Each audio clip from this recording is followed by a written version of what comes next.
Hi, everybody. I'm Dennis Prager. This is my home. This is my chair. That is my fireplace. That is my dog. He is becoming one of America's more famous animals. Not even just famous dog. I mean, he's up there. I don't know. Otto may be this generation's Lassie or Rin Tin Tin. I think I've exhausted my knowledge of famous dogs just doing that. Anyway, this is the Fireside Chat, completely unrehearsed except for one thing. I will read to you that before we begin, I'm honored to tell you that today's episode of the Fireside Chat is sponsored by Colorado Christian University. CCU Online has partnered with PragerU to offer adults the opportunity to pursue an accredited degree taught with conservative values. CCU Online offers more than 80 academic programs designed specifically for adult learners.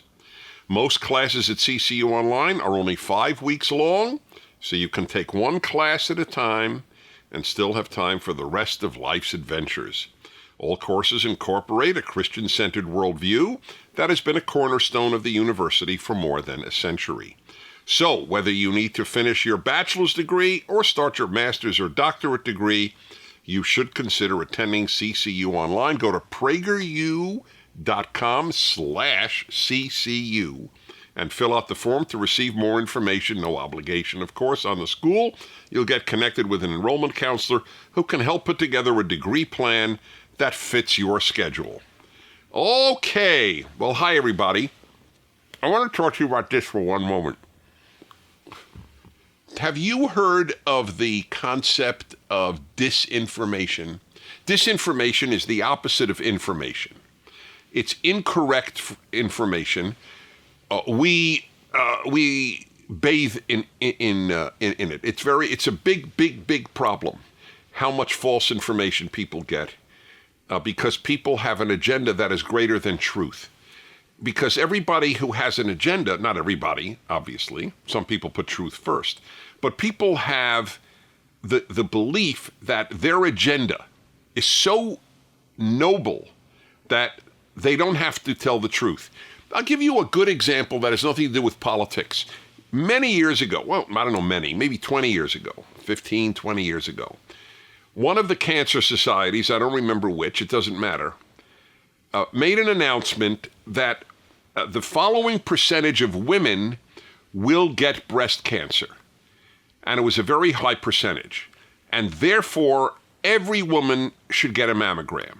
Now, it sounds noble, correct? Urging women to get mammograms, to have their breasts checked for possible growth of cancerous cells is a very beautiful thing. However, they lied. They told a false number of the percentage of women who will get breast cancer. What was their rationale? Their rationale was, hey, what's the difference? What's more important, not getting breast cancer or us telling the truth about how many women will get breast cancer? And that's how they rationalize it. The same thing with the, which I had been saying for, of course, so long from the beginning. I knew it was a lie, that there was collusion between the Trump campaign and Russia. It was completely manufactured. But people said to themselves, we so hate President Trump, we so hate the fact that he was elected, we'll make it up and we'll talk ourselves into believing it. But it was an absurdity from the beginning. In fact, Trump has been much harder on Putin, the Russian leader, than Barack Obama was. That's the irony. He has done so much against Russia. He has supplied Ukraine, which is in constant tension with Russia. He has supplied them with much more sophisticated weapons than the Obama administration did. That is Trump, is the one who has bombed Syria, the ally of Russia. He is the one who is threatening Iran, the ally of Russia. Obama was a pal with the Iranian regime. Smuggled, I don't know $1 billion in cash? What was it? Some ridiculous sum? 100 million? I don't know what it was. But whatever it was ridiculously high. So Of course it was phony, but people lied about it and talked themselves into the lie because it's unbelievably easy to talk yourself into something very quickly. Say something enough. If you say, you could say almost anything. You could say the power, I'm a behaviorist, so if you, I know that. You say or do something enough, you will in fact believe it. And it almost doesn't matter what. You could say, you move from warm weather to, let's say, Minnesota. I was in Minnesota when it was 15 below this year. So a person could say, and probably should, for their own welfare, I love cold weather, when in fact they miss warm Florida or warm Texas. But if you say enough, oh, cold weather is the best, gradually you'll believe cold weather is the best. You can talk yourself into a lot of things. So that's all a preface to another example of disinformation. The war against cigarettes was an understandable war. Cigarettes kill, according to the American Lung Association, 1/3 of the people who smoke cigarettes for a long time. That's a lot. Or 2/3 don't. Now, kill can be, of course, it could be killed at 50, it could be killed at 60, it could be killed at 70, it could be killed at 80. They don't tell you, but in other words, you will live less than you would have. 1/3 of the people who smoke cigarettes live a shorter period of time than statistically they would have if they didn't smoke cigarettes. Unfortunately, in the disinformation campaign, cigars and pipes have been, and amazingly, even electronic cigarettes, which have none of the junk that cigarettes have been lumped in tobacco products. But that's ridiculous. Let me explain, because I don't believe in doing things that are just manifestly unhealthy. I wore a seatbelt from the day they installed seatbelts in cars. And I'm a risk taker, but I'm not a stupid risk taker. I smoke cigars because the risk is so minuscule. It's minuscule. Because you don't inhale a cigar, you inhale cigarettes. So they should never lump the two together. This doesn't go into my lungs like a cigarette does. It's done for taste, not for nicotine high. Nicotine has to be inhaled. This is not smoked for nicotine. This is smoked for taste. It has nothing in common with a cigarette except for tobacco and fire. That's all that they have in common. So please, I don't care. I'm not trying to talk anybody into smoking cigars. I want you to address truth. This is not a fat cigarette. Okay? It's pretty important. Okay, got that out of my system.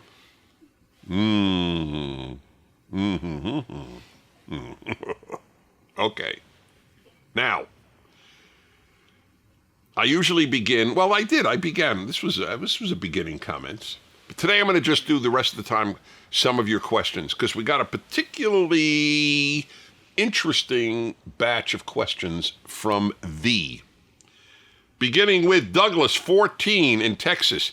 What's our youngest questioner yet? Wonder, 14? We have nobody in single digits who's asked me a question? I don't expect them to watch. I'm just curious. Douglas, 14, in Texas. By the way, give us your city. Texas is a very big state. So I would be curious. Is it morally correct to hide your guns if the Second Amendment is abolished? It's a very important question, because you have, either consciously or not, distinguished between moral and legal. This is worth some comments, which is why I'm doing just questions now, because a lot of these things raise great issues. Moral and legal are not the same. It was legal in Nazi Germany to kill Jews, to murder Jews. It wasn't moral. Just to give the most obvious example. I mean, you could give 100 examples. Or how's this? It's illegal to jaywalk. You all know what jaywalk is the term used? Fine. It's illegal to jaywalk. It would be a bit bizarre to say it's immoral to jaywalk. Right? Okay. So there is a very big difference between legal and moral and illegal and immoral. Some things are legal and not moral. Some things are illegal and moral, and so on and so forth. Morality should always trump legality. Morality is ultimate right and wrong. Legal is what's lawful and what's not lawful. Ideally, almost whatever is immoral should be considered to be illegal. I mean, what could be immoral? Well, there is one area which is very complex, because we use the word immoral. I use the word immoral meaning evil, whereas a lot of people use immoral for a lot of things, including sexual sins, which may not be evil. So, for example, should prostitution be legal? If prostitution were evil, you can't have an evil legal. But it's a complex arena where two adults, I'm not talking about trafficking, which is evil. That's an evil. But if two adults have a deal, I'll pay you X and I get a sexual favor in return. I have been ambivalent about whether prostitution should be legal my whole life. It's a very complex question. I am now toward the belief that maybe it should be. But because I don't know on what grounds we can make illegal a completely agreed to act between adults in a free society. The only argument I ever had against making it legal was that many young women would probably then enter it, but I'm not sure that that's true. So I sort of persuaded myself out of that. My only point being, there's an example of something. It may well be immoral in some way, obviously, but it is not necessarily evil. And I have a religious basis for saying that. God chose a prostitute to let the Israelites into Canaan. God didn't choose a murderer. God didn't choose a thief. He didn't choose an evil person.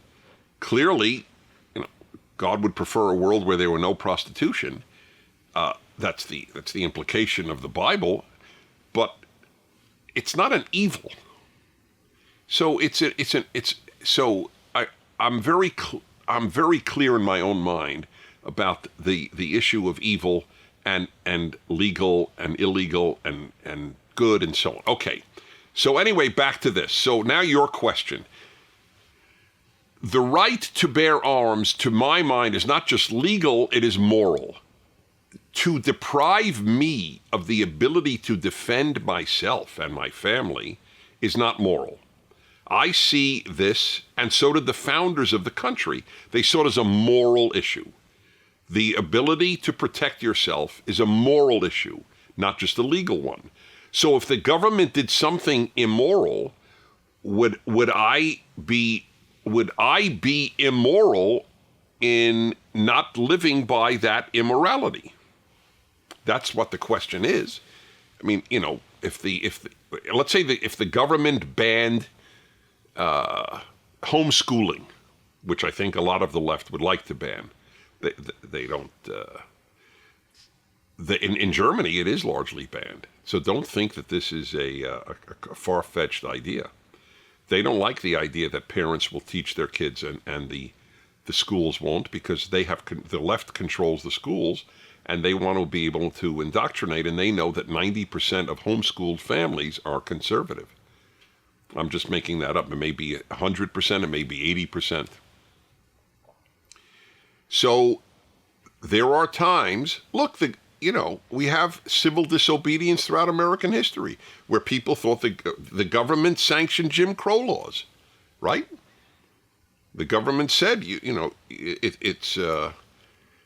can't integrate certain schools. You can't have blacks attend the same school as a white in certain places in the South.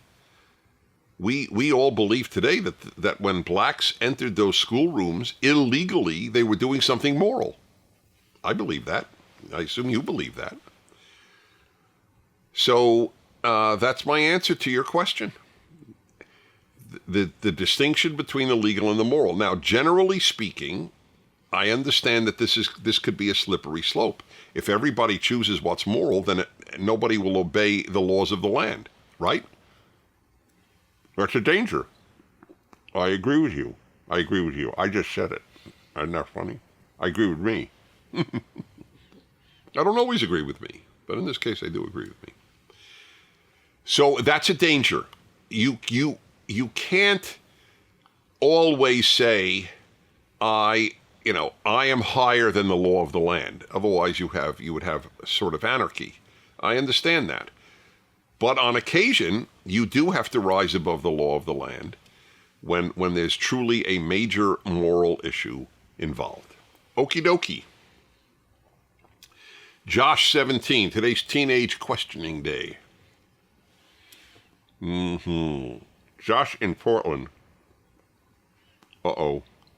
Oh, I need to relight. Not only relight, I need to get rid of my ashes on time. How do you convince someone to not base their actions off their feelings? Whoa. Josh, I'm proud of you. By the way, same with the other guy. These are good questions. Do you have a lighter? No, I don't have a lighter here, but I think my man, Rodrigo, and if you get to see Rodrigo in the camera, that is a good thing. Oh, the only one this was okay. This one's fine. So anyway, how do you convince somebody? Okay, this is out of fuel. It's okay. You know what? I'm out of practice doing this on camera. It's okay. We can live with it, I think. Oh, we're so close. So close, but no cigar. That was funny. That was exactly it. No close, therefore no cigar. That's a pipe lighter, but I'll live with it. Okay. So, it was a good question. This is a very good question. How do you convince someone to not base their actions off their feelings? Let me tell you something. It is very hard. Feelings are the most powerful thing we have. Here is the trick in life. Don't act on your feelings. Act on your mind. Be mind-directed, not feelings-directed. It's true for anything. If you ate everything you felt like eating, you would be obese, or dead, or diabetic, or all three. Right? I mean, I'm giving you a simple example as possible. If men acted on their feelings, there would be a lot of sexual harassment going on. That is natural to men. Oh, a woman is attractive? Let me have her. That's how that's male nature. Period. End of issue. Every male you know who's heterosexual, that's his nature. And every male you know who is homosexual, it's his nature too, except it's with regard to men. Okay? It's built in. It is not a result of patriarchy. I want to talk about male sexuality, one of these fireside chats. That's a very important thing. I met a man who was very famous, and I obviously therefore won't say his name, brilliant, famous, and said to me that my explanations of male sexuality not only helped his wife, it helped him. So I realized men have to hear this too. It's very, very important stuff. Anyway, life is spent not acting on feelings. That's why I tell people, if you're in a bad mood, don't act out on it. I know you feel bad, but you can't impose that on anybody else. That's not right. Feelings are rarely the guide to doing what's right. Right? Gee, I feel like not having dessert for the next month. Whoever said that? Gee, I feel like visiting sick people in the hospital every day for the next month. Who feels like that? People do good against their feelings. That's how you live life. Ironically, you'll feel better if you do. That's the payoff. The payoff is you'll be happier if you're mind directed than if you're feelings directed. Feelings directed not only guarantees bad behavior, it guarantees bad outcome for you. You will be less happy. You will feel less good if you live based on your feelings. These are the arguments that I would give. And a person who finds it hard to believe, tell them you don't act on your feelings. And if you did, they probably wouldn't be all that happy if you did. Right? How often do parents want to wake up in the middle of the night because their kid has diarrhea? Oh, God, I love getting up at 3 o'clock and wiping a tush. I mean, who thinks that way? You know how much we do that are not in consonance with our feelings? Most of the good things we do. That's why it's amazing. I visit a home often and I will see a plaque, "Follow your heart." I can't think of a worse idea. We have a video at PragerU, by the way, Mike Rowe, I think. Is it Mike Rowe who gives it? Don't follow your passions. Don't follow your passions, exactly. It's a great video. You should watch it twice. You might feel like watching it once, but you should watch it twice. I knew this at such an early age because I was raised in a religious environment. Religious kids, religious Jewish and Christian kids, they're taught they can't live on their feelings from a very early age. That's why they have more wisdom than the average professor who's 45 years old at some university, because they grew up without this wisdom. Take marriage. I'll ask somebody, 28, 30, 35 years of age, you married? No. Why not? I don't feel ready. Just feel ready. Who feels ready? You marry because of two things. You know it's important. It's a better way to live for the vast majority of people. And because you met somebody who you feel you could make a life with. That's why you marry. Because it's a value. Especially for men, but now increasingly for women. Oh, I don't feel like it. Of course not. Men rather, forgive me, screw around than settle down. That's correct. But it's not a good man who does that. Very few people admire a man. Oh, that guy never married. He just went from woman to woman. What a great life. Do we look at Hugh Hefner? I don't know if you know his name. Guy who ran Playboy magazine and, was with, 1,000 women.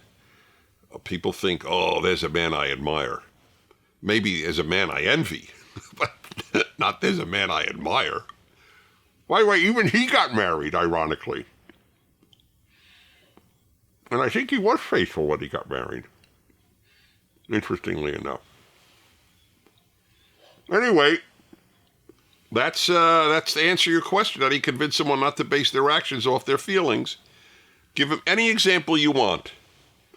Tell me when you feel like doing the right thing, whether it's avoiding a dessert again, or getting married, or whatever it might be. Or just doing good, giving charity. Who feels like giving charity? You do it because it's the right thing to do. You volunteer your time because it's the right thing to do. Danielle, no age and no location. Surprised Danielle gave the name Danielle. Maybe it's not even Danielle's name. Maybe it should have been no name, no age, no location. Hello. Can you please explain universal basic income and the impact it could have? I've never heard of it until I heard it will be piloted in Newark, New Jersey. It is? That's weird. Then why won't everybody move to Newark, New Jersey just to get free money? Be the most populous city overnight. I have a hard time trusting information on the internet, but I trust the information Mr. Prager offers. Well, I won't give you different information than you'll get on the. I'll just give you maybe a different opinion. The idea of giving people free anything unless they are utterly incapacitated, which is called means testing, and we're all for some means testing. You can't work, you are sick, X, Y, or Z, we understand. That's why there's charity. I'd rather see charities take care of people than the government, but that's a separate issue. Universal basic income means that the government gives a certain amount of money to everybody, irrespective, no means testing. Whether you need it or not, we give it to you. It is, if you want to corrupt the character of your people, of your society, that's the best way to begin. Give people something for nothing. I can't think of a worse idea. I will go further. All these so-called entitlements or benefits that the government gives, they are addicting people as if they were heroin salesmen. In fact, I do believe, literally I believe this is not exaggeration. I believe it is easier to get off heroin addiction or any other drug addiction than it is to get off free things addiction. When you get used to getting something for not working for it, you believe you are entitled. That's why they're called entitlements. I'm entitled. Oh, really? Why are you entitled to some other people's money? Exactly why? You're able-bodied and don't work and you're entitled to money? Why? Work hard. And it makes people miserable. They want it, but it makes them unhappy. Because all happiness, this is Arthur Brooks' great point, all happiness is earned. There is no such thing as unearned happiness. So if you get stuff you didn't earn, you will not be happy. You will be greedy, you will be addicted, but you will not be happy.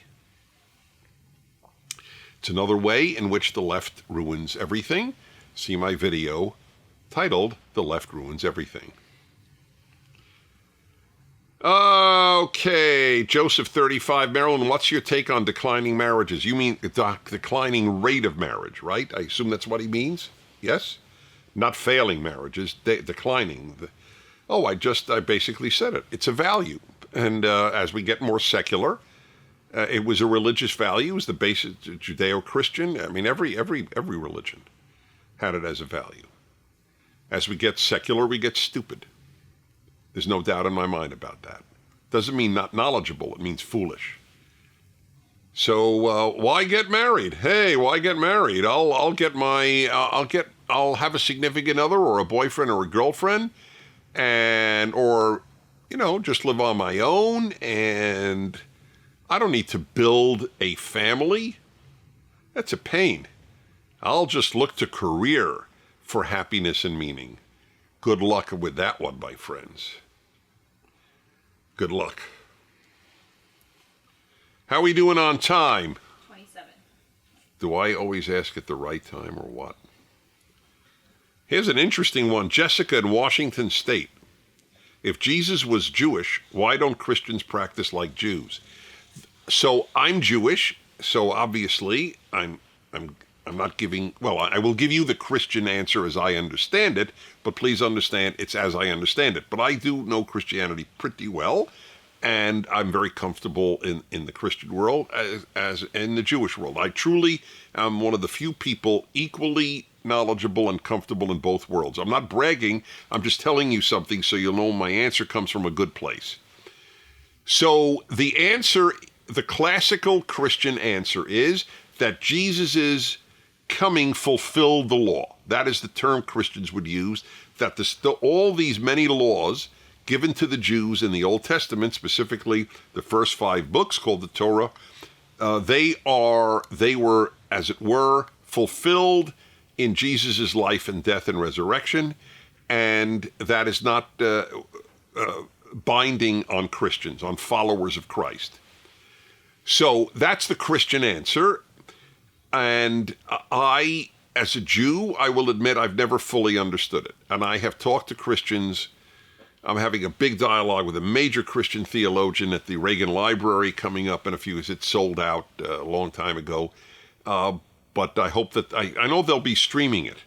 So you might want to watch it. We should put the information up at both my DennisPrager.com and PragerU.com. And I'll tell you why. Jesus, first of all, Jesus said he did not come to change a jot or a tittle. I think that's the common English translation of the law. And he observed the laws. He kept kosher. He kept the Sabbath.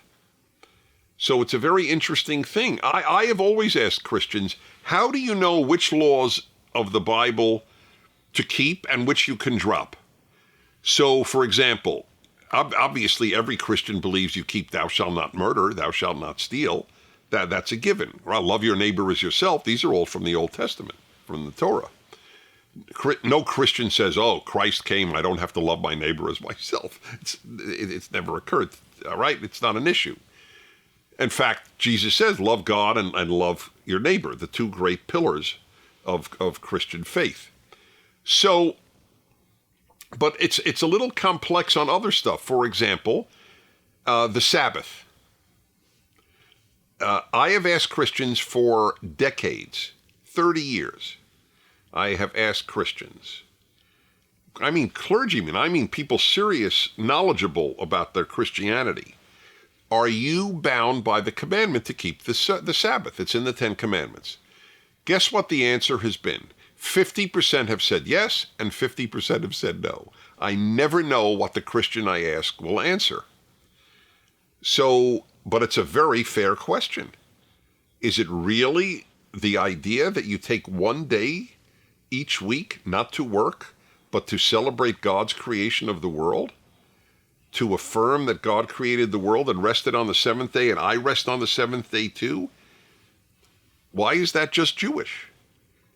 By the way, there are Jews who think it's just Jewish, so I have no axe to grind here, but it would seem to me that it should be, and by the way, it was universally kept. Christians, whether they felt bound or not, most Christian societies had a Sabbath.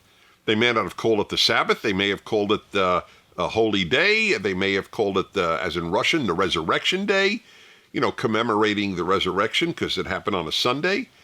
Whatever you call it, but at least it was a day sanctified to God. That's a big deal. It's a big deal for you. It's a big deal for your religiosity. It's a big deal for your family. So it's a very, I don't know the answer, but I do know this. A lot of Christians are adopting Jewish rituals again. A lot of Christians are keeping a Sabbath again, some even on a Saturday. And I'm not talking about Jews who are Christian. I'm talking about Christians who are Christian. And likewise, a lot of Christians have a Passover Seder, and they either go to a Jew's house or they do it on their own in their church. So there is a realization. Maybe there is some meaning in a lot of these laws. I'm not trying to push any agenda here. I'm trying to answer the question as honestly as I can. One more thing about that. Sometimes it's not obvious that it's ritual. For example, in the 10 Commandments, it says your animals have to rest on every seventh day. Why would a Christian not be bound by that? That's not ritual. That's ethical. Just a question.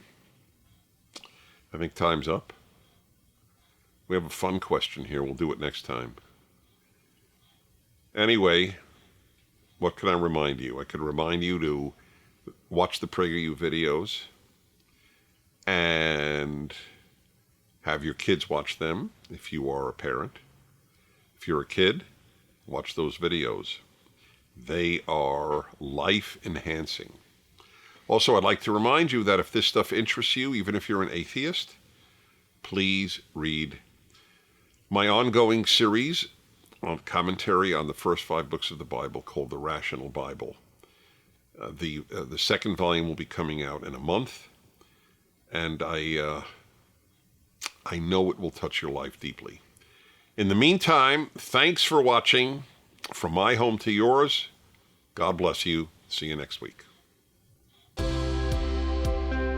CCU exists to train leaders. We want to build the church, we want to engage the culture, but we want to help you prepare for your calling.